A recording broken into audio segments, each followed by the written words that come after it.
آپ جانتے ہیں ایک ایسا گناہ بھی ہے جو انسان کو بغیر خون بہائے قاتل بنا دیتا ہے، بغیر ہاتھ اٹھائے ظالم بنا دیتا ہے اور بغیر چوری کیے نیکیاں لوٹ لیتا ہے۔ وہ گناہ جسے ہم روزمرہ کی گفتگو سمجھتے ہیں، جسے ہم بس بات ہی تو کی تھی کہہ کر نظر انداز کر دیتے ہیں، لیکن قرآن نے اسے اپنے مردہ بھائی کا گوشت کھانے کے برابر قرار دیا۔ سوچئے اگر کسی دسترخوان پر مردہ انسان کا گوشت رکھا ہو تو کیا کوئی انسان اسے کھانا پسند کرے گا؟ اللہ تعالیٰ فرماتا ہے، اور تم میں سے کوئی اپنے مردہ بھائی کا گوشت کھانا پسند کرے گا؟ تم تو اسے ناپسند کرو گے۔ آج کی اس ویڈیو میں ہم جانیں گے غیبت کی حقیقت، وہ غیبت جو گھروں کو تباہ کر دیتی ہے، دوستیوں کو ختم کرتی ہے، دلوں میں نفرت پیدا کرتی ہے اور قیامت کے دن انسان کو مفلس بنا دیتی ہے۔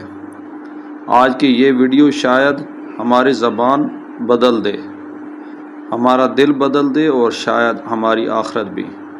اکثر لوگ سمجھتے ہیں غیبت صرف کسی کی برائی کرنا ہے، لیکن حقیقت اس سے کہیں زیادہ خطرناک ہے۔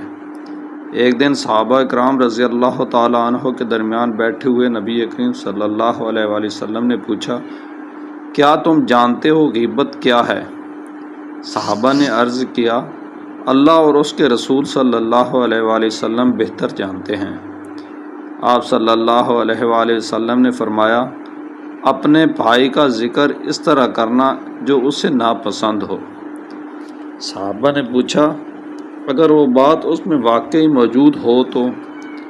آپ صلی اللہ علیہ وآلہ وسلم نے فرمایا، اگر وہ بات اس میں موجود ہے تو تم نے غیبت کی، اور اگر موجود نہیں تو تم نے بہتان باندھا۔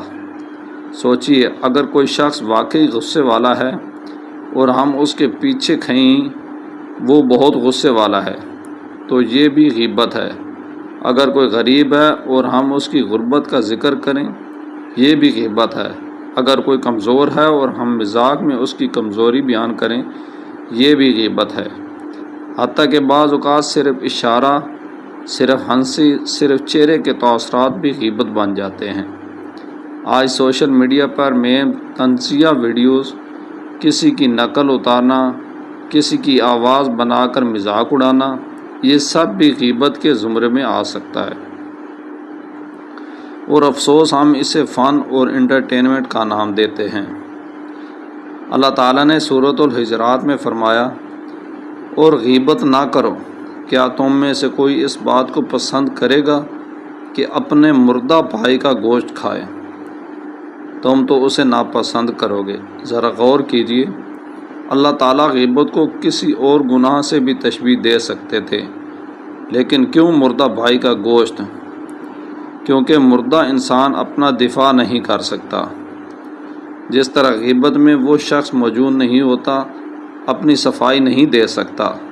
اور بھائی اس لیے فرمایا کیونکہ مسلمان آپس میں بھائی بھائی ہیں، یعنی تم اپنے ہی بھائی کو نوچ رہے ہو۔ اور گوشت کھانا، کیونکہ غیبت انسان کی عزت کھا جاتی ہے، اس کی عزت، اس کا مقام، اس کا سکون سب ختم ہو جاتا ہے۔ آج اگر ہم اپنے روزمرہ کی باتوں کو دیکھیں تو شاید ہماری اکثر محفلیں غیبت سے بھری ہوتی ہیں۔ کچن میں غیبت، دفتر میں غیبت، دوستوں میں غیبت، رشتہ داروں میں غیبت۔ تمہیں پتہ ہے اس نے کیا کیا؟ میں تو کسی کی برائی نہیں کر رہی، مگر بس تمہارے سامنے کہہ رہی ہوں، وہ بہت عجیب انسان ہے۔ اور پھر گھنٹوں دوسروں کی زندگیاں زیر بحث رہتی ہیں۔ افسوس، ہم قرآن پڑھتے ہیں، نماز پڑھتے ہیں، صدقہ کرتے ہیں، لیکن زبان کی حفاظت نہیں کرتے، اور یہی زبان قیامت کے دن ہماری سب سے بڑی دشمن بن سکتی ہے۔ نبی کریم صلی اللہ علیہ وآلہ وسلم نے فرمایا، مفلس وہ ہے جو قیامت کے دن نماز، روزہ اور زکوٰۃ لے کر آئے گا، مگر اس نے کسی کو گالی دی ہوگی، کسی پر تہمت لگائی ہوگی، کسی کا حق کھایا ہوگا، تو اس کی نیکیاں دوسروں میں تقسیم کر دی جائیں گی۔ سوچئے، سالوں کی نمازیں، تہجد، صدقہ، تلاوت، اور صرف چند منٹ کی غیبت، سب کچھ ختم۔ اگر نیکی ختم ہو جائے گی تو دوسروں کے گناہ اس پر ڈال دیے جائیں گے۔ یہ ہے اصل دیوالیہ پن۔ دنیا کا نقصان اتنا بڑا نہیں جتنا آخرت کا نقصان۔ غیبت صرف زبان کا گناہ نہیں، یہ دل کو بھی بیمار کر دیتی ہے۔ غیبت کرنے والا انسان دوسروں کی برائیاں تلاش کرتا رہتا ہے، اس کے دل سے رحمت نکال دی جاتی ہے، وہ حسد میں مبتلا ہو جاتا ہے، نفرت بڑھتی جاتی ہے اور آہستہ آہستہ اس کی روح تاریک ہو جاتی ہے۔ جبکہ مومن کا دل نرم ہوتا ہے، وہ دوسروں کے لیے دعا کرتا ہے، ان کی پردہ پوشی کرتا ہے۔ نبی کریم صلی اللہ علیہ وآلہ وسلم نے فرمایا، جو مسلمان کے عیب چھپائے گا اللہ قیامت کے دن اس کے عیب چھپائے گا۔ سوچئے، ہم دوسروں کے راز پھیلا رہے ہیں اور چاہتے ہیں اللہ ہمارے گناہ چھپا لے۔ یہ کیسے ممکن ہے؟ آج غیبت صرف زبان تک محدود نہیں رہی، اب انگلیاں بھی غیبت کرتی ہیں۔ کمنٹ سیکشن میں مذاق، reaction videos, trolling, screenshots پھیلانا، یہ سب بھی غیبت ہو سکتے ہیں۔ کسی کی تصویر لگا کر مذاق اڑانا، کسی کی غلطی کو وائرل کرنا، یہ سب اسلام کی تعلیم نہیں۔ اسلام عزت بچاتا ہے، ذلیل نہیں کرتا۔ افسوس، آج کسی کی عزت بچانے والا کم اور کسی کی بے عزتی وائرل کرنے والے زیادہ ہیں۔ غیبت کے پیچھے کئی بیماریاں ہوتی ہیں۔ حسد، جب کسی کی کامیابی برداشت نہ ہو۔ تکبر، جب انسان خود کو بہتر سمجھے۔ غصہ، جب دل میں نفرت ہو۔ حسد، مزاح، لوگوں کو ہنسانے کے لیے دوسروں کا مذاق اڑانا۔ وقت گزاری، فضول محفلیں۔ اس لیے علماء کہتے ہیں جس محفل میں اللہ کے ذکر نہ ہو وہ اکثر گناہ کی طرف لے جاتی ہیں۔ اکثر لوگ کہتے ہیں میں نے تو غیبت نہیں کی، بس سن رہا تھا۔ لیکن یاد رکھیں، غیبت سننا اور خاموش رہنا بھی خطرناک ہے۔ مومن کا کام یہ ہے کہ یا تو غیبت روکے یا وہاں سے اٹھ جائے، کیونکہ خاموشی بعض اوقات رضامندی بن جاتی ہے۔ صحابہ اکرام رضی اللہ تعالی عنہ اپنی زبان سے بہت ڈرتے تھے۔ حضرت عمر رضی اللہ تعالی عنہ فرمایا کرتے، جو زیادہ بولتا ہے وہ زیادہ غلطیاں کرتا ہے۔ حضرت ابو بکر صدیق رضی اللہ تعالی عنہ اپنی زبان پکڑ کر فرماتے، اسی نے مجھے ہلاکت میں ڈالا۔ سوچئے، جن کے دل پاک تھے وہ بھی ڈرتے تھے، اور ہم دن رات گفتگو، مزاح، طنز، تبصرے، مگر خوف نہیں۔ غیبت انسان سے سکون چھین لیتی ہے۔ ایسے لوگ اکثر بے سکون ہوتے ہیں، کیونکہ جو دوسروں کی عزت اچھالتا ہے اللہ کبھی نہ کبھی اس کی عزت بھی کھول دیتا ہے۔ بعض لوگ دوسروں کے راز پھیلاتے ہیں، پھر ایک دن ان کے اپنے راز دنیا کے سامنے آ جاتے ہیں۔ یہ اللہ کی پکڑ ہوتی ہے۔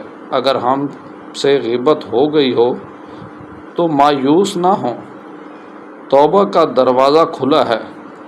سب سے پہلے اللہ سے سچی توبہ کریں۔ دوسرا، آئندہ زبان کی حفاظت کا عہد کریں۔ تیسرا، جس کی غیبت کی ہو اس کے لیے دعا کریں۔ چوتھا، ممکن ہو تو اس سے معافی مانگے، اور اگر فتنے کا ڈر ہو تو اس کے حق میں اچھی بات کریں۔ کم بولیں، ہر بات ضروری نہیں ہوتی۔ سوچ کر بولیں، کیا یہ بات اللہ کو پسند ہوگی؟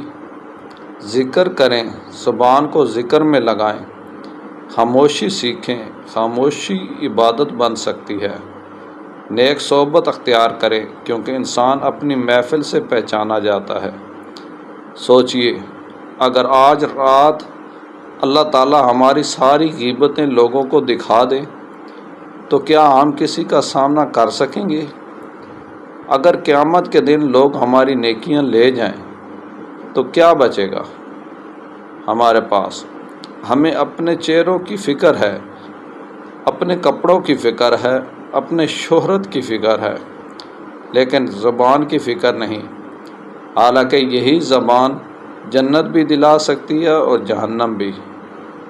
آج عہد کریں، ہم کسی کی عزت نہیں اچھالیں گے، کسی کی غیر موجودگی میں اس کی برائی نہیں کریں گے، اگر کسی کی غلطی دیکھیں گے تو اس کے لیے دعا کریں گے، کیونکہ کامل مومن وہ نہیں جو دوسروں کی کمزوریاں ڈھونڈنے لگے، بلکہ وہ ہے جو دوسروں کے لیے رحمت بنے۔ اللہ تعالی ہمیں اپنی زبان کی حفاظت کرنے والا بنا دے، ہمیں غیبت، بہتان اور دل آزاری سے بچائے، اور قیامت کے دن ہماری خطاؤں کو معاف فرما دے۔ آمین یا رب العالمین۔ اگر آپ چاہتے ہیں کہ ہمارا معاشرہ پاکیزہ بنے تو اس ویڈیو کو ضرور شیئر کریں، شاید آپ کا ایک شیئر کسی کی زبان بچا لے اور کسی کی آخرت بھی۔ السلام علیکم ورحمۃ اللہ وبرکاتہ۔